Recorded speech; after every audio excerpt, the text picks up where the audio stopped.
Here is the critical analysis of The Good Morrow by John Donne. The introduction is here.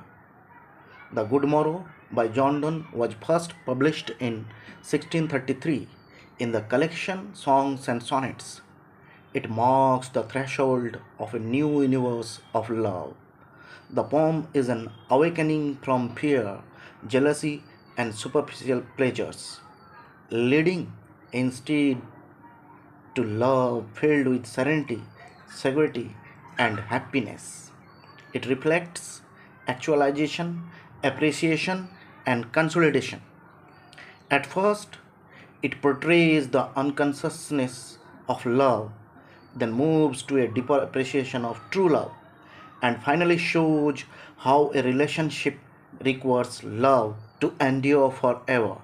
Let's summarize the Good Morrow. In the Good Morrow, John Donne talks about unconsciousness, consciousness, and the consolidation of love. At the very beginning, he talks about life without love. This journey of life indulges in childish, awkward, and worldly pleasures. But falling in love makes him realize the beauty and pleasure of life. He comes to know how love controls and nurtures the world of lovers. Finally, his focus is on the consolidation and continuation of love forever. For this, he thinks of an obstacle free, peaceful atmosphere and the equal bestowing of love. Take a look at the three main themes. The first one, love satisfied without worldly things. In the Good Morrow, John Donne suggests that true lovers do not seek pleasure in worldly achievements or discoveries, such as exploration of new lands. Instead, they find the deepest warmth, joy, and fulfillment simply in each other's presence, especially in the closeness of each other's embrace. Here is the second theme, life attains true consciousness and value only through love. Before the awakening of love, all worldly and sensual pleasures appear significant but are in reality mere dreams and illusions, as if the lovers were asleep in the den of the seven sleepers. The third one is love needs love. Both lovers who have fallen in love need equal affection for the relationship to last, as things that are not equally mixed die. The poetic structure is as follows: poem and stanzas.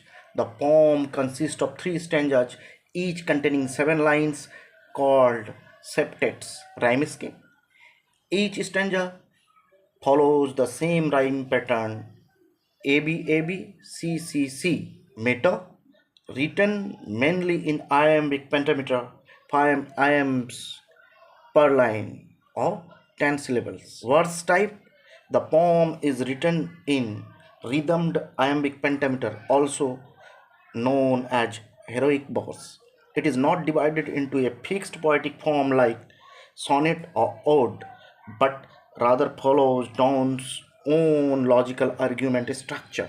Images are found in Let Sea Discoverers to New Worlds Have Gone, evokes a visual image of sea voyage, suggesting exploration and adventure. Let maps to others, worlds on worlds have shown, creates an image of maps and distant lands, appealing to the visual sense. My face in thine eye, thine in mine appears, produces a vivid image of two lovers gazing at each other, appealing to emotional and visual imagery. Where can we find two better hemispheres?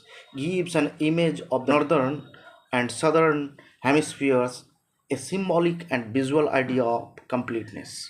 Without sharp north, without declining west, evokes a vivid scene of the North Pole, Greenland, and western horizon, creating a spatial visual imagery. Symbolism is here or snorted I.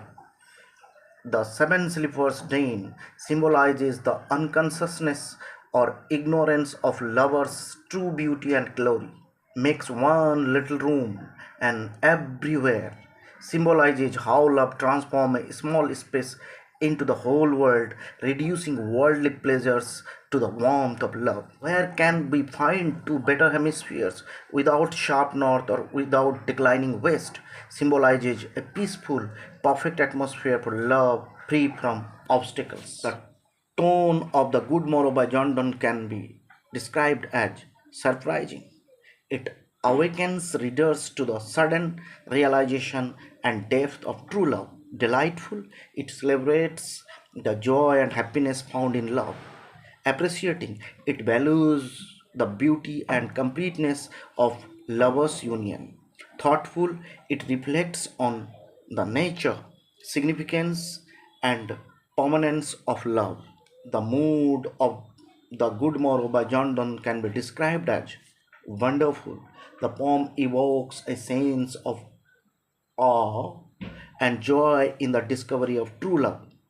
Appreciative, it celebrates the beauty, unity, and completeness of the lovers' relationship. Thoughtful, it invites reflection on the depth, significance, and permanence of love. If the video is helpful to you in any way, please like, share, and subscribe. Thank you.